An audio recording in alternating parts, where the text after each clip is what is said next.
혁신위 문제로 계속해서 소란이 조금 이어지고 있는데 혁신안을 민주당 의원들이 수용을 하고 있지 않다.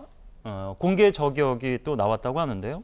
서른 더불어민주당 의원, 김은경 혁신위원장, 이낙연 전 대표를 향해서 분열은 혁신의 대상이라고 말을 했는데 무슨 근거로 그런 얘기를 하느냐? 민주당 정책성부터 공부를 해라. 자, 이제 이낙연 전 대표가 오면은 일각의 잡음이 있을 거라는 예상은 있었습니다만 의외의 인물, 이제 혁신위원장이 거의 비슷한 시기에 이제 임명이 됐기 때문에 갈등의 어떤 불씨라고 보십니까?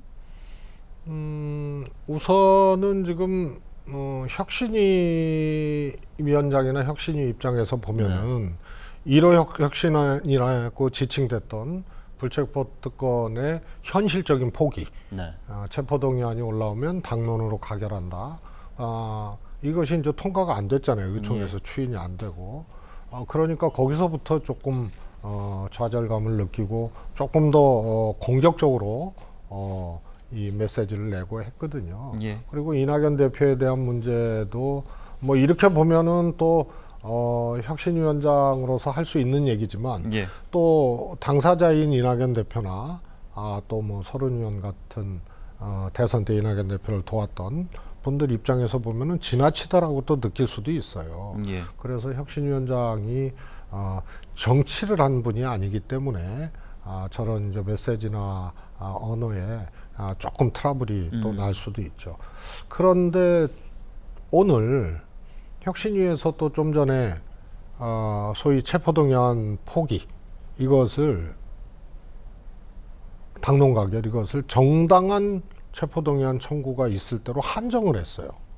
근데 정당하다는 게 아니 그러니까 당에서 의총에서 이제 반발이 있고 통과가 안 되고 그러니까 일종의 이제 수정안을 낸 건데 그렇게 하면 안 되는 거예요. 뽑았으면 통과를 시켜야 되고 아니면은 그냥 이 수정안을 내고 이런 행위는 안 하니만 못한 거예요. 그래서 이제 혁신위가 굉장히 흔들리고 있는데 최근에 혁신위가 저는 방향을 잘 잡았다고 생각을 했거든요. 왜냐하면 공천 혁신으로 딱 가더라고요. 총선 전 혁신위는 그게 요체예요. 그런데 1호 혁신안 체포동의안 당론 가결 이걸 내놓고 2호 혁신안 위장 탈당, 꼼수 탈당 방지책 내놓고 그러니까 혁신이 총선 전 혁신위의 본령이 사실은 뭔지 헷갈릴 정도로 1, 2호 혁신안을 잘못 짚은 거거든요.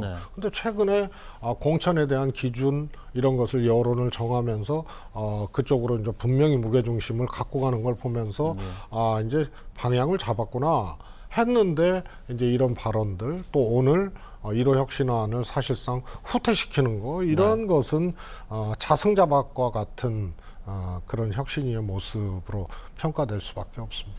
이 불체포 특권 폐지와 관련돼서 민주당 의원들이 일각의 이제 두려움을 갖고 있는 것이 아닌가. 오늘 말씀하신 정당한 영장 청구 이런 단서조차도 그러니까 현 정부의 이제 검찰 정권이고 민주당에서 이제 검찰 공화국이라는 얘기를 하고 한동훈 장관과 계속해서 날을 세우고 있는 상황에 체포동의안마저 없으면은 뭔가 이제 불안감이 있는 의원들의 발로다. 뭐 이런 해석은 어떻게 보십니까?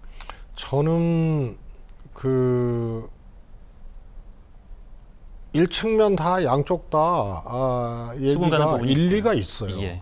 지금 사실 검찰 왕국이고 또 뭐 야당에서 정치검찰이라 그러고 뭐 이런 상황에서 체포동의안 올라온다고 무조건 가결을 시켜야 되냐 당론 가결을 이거를 건조하게 딱 결박을 해놓으면 정치적으로 엄청난 이 파장이 오거든요. 그런데 저 같으면 사실 국민의힘이 이재명 대표 수사를 놓고 또 체포동의안 부결되고 막 이런 과정들을 놓고 보면서 자당 의원들이 불체포 특권 포기 서명을 하잖아요. 그러면 민주당 혁신위에서 당론으로 이거는 체포동의안 오면 가결해서 실질적으로 현실적 불체포 특권 포기를 하자 했으면 이렇게 정해놓고 국민의힘하고 이거는 같이 할 문제이기 때문에 정치적으로 당해서 국민의힘도 불체포 특권 포기에 대해서 동의할 수 있도록 협상을 해라. 이렇게 해서 현실적인 불체포 특권 포기를 해야지. 그렇지 않고 민주당이 하게 되면 저거를 통과시킬 수 있는 체력이 되느냐. 네. 이 문제가 안 되면은 이게 갈등으로 또 번지는 거고 바라보는 예. 국민들한테 점수 깎이는 거고요. 예, 예. 그다음에 오늘처럼 수정안을 또 내게 되면 이것도 점수 깎이는 거예요. 예. 좀 안타까운 대목입니다. 자, 이와 같은 이제 이낙연 전 총리 전 대표가 이제 돌아오면서 혁신위의 민주당과 갈등을 빚는 게 아니냐. 그래서 이런 비판을 이재명 대표를 두둔하려고 하는 거 아니냐. 뭐 이런 입장이 있는데 여기와 관련된 내용이 또 하나 있습니다. 서복경 더불어민주당 혁신위 의원. 우리가 이재명 지키기 혁신위냐 이렇게 물으면서 이재명 사퇴 주장 입장에서는 그렇게 보일 수도 있겠다. 그런데 이재명 탄핵 권한 없어. 지도부 놓고 혁신안을 만드는 중이다.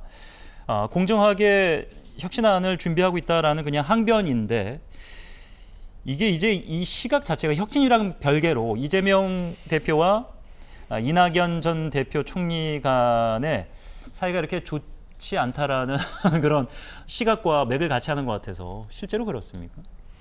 뭐 나쁜지는 모르겠지만 예. 좋을 수는 없는 관계죠. 좋을 수는 없는 관계. 예. 네. 그런데 저 서복경 혁신위원회 얘기도 조금 걱정이 돼요. 예. 지도부 혁신안을 만드는 중이다. 혁신은요 밀려서 하면 안 돼요. 그래서 이 반사적 혁신 있잖아요. 예. 체포동의안 포기 같은 거, 그 다음에 꼼수 탈당 방지책 같은 이런 건 반사적이거든요. 상대당의 지적이나 국민들 일부의 지적, 이재명 대표 뭐 방탄한다 뭐 이러니까 불체포 특권 포기라는 거, 이거는 그런 현상, 그런 지적에 대한 반사적인 거예요. 반응적인 네, 거예요. 네. 그런 거는 별로예요. 그래서 한 발짝 앞서서 혁신안을 그야말로 공세적으로 내놔야 그게 울림도 있고 또 그게 효과를 보는 건데 네. 지금 서복경 위원의 말은 야, 이재명 지키는 혁신이냐 그러니까 아니다. 다만 이재명 탄핵에 대해서는 우리가 그런 권한이 없다. 이렇게 해명을 하면서 지도부 혁신도 준비 중이라고 예고를 했거든요. 예. 그러면 안 돼요. 그럼 뭔가 또 준비를 해야 돼요. 그러다가 또 파열이 나고 또 그 준비한 게 통과가 안 되면은 체력이 안 돼서 통과가 안 되면 당이 또 엉망이 되고. 좀 보수적으로 딱 현재 진행되고 있는 얘기만 하는 게 나을. 그리고 준비된 다음에 원, 투, 쓰리 스텝을 밟는 거예요. 예. 저런 얘기는 준비됐을 때 하는 거예요. 예. 그래서 저런 게 방어적으로 하고 반응적으로 반사적으로 하다 보니까 제가 보기엔 시간표와 스텝이 꼬이는 그런 시그널이 아닌가 싶습니다. 예, 알겠습니다. 서울 경기 지역은 이제 비가 좀 소강 상태입니다만 남부지방을 중심으로 또 오늘 오후 내일까지 많은 폭우가 예보가 되어 있는데 여야를 떠나서 더 이상의 피해 없이 좀 잘 준비하셨으면 좋겠습니다. 이야기는 여기까지 나누도록 하겠습니다. 최재성 전무수석과 함께했습니다. 말씀 고맙습니다. 감사합니다.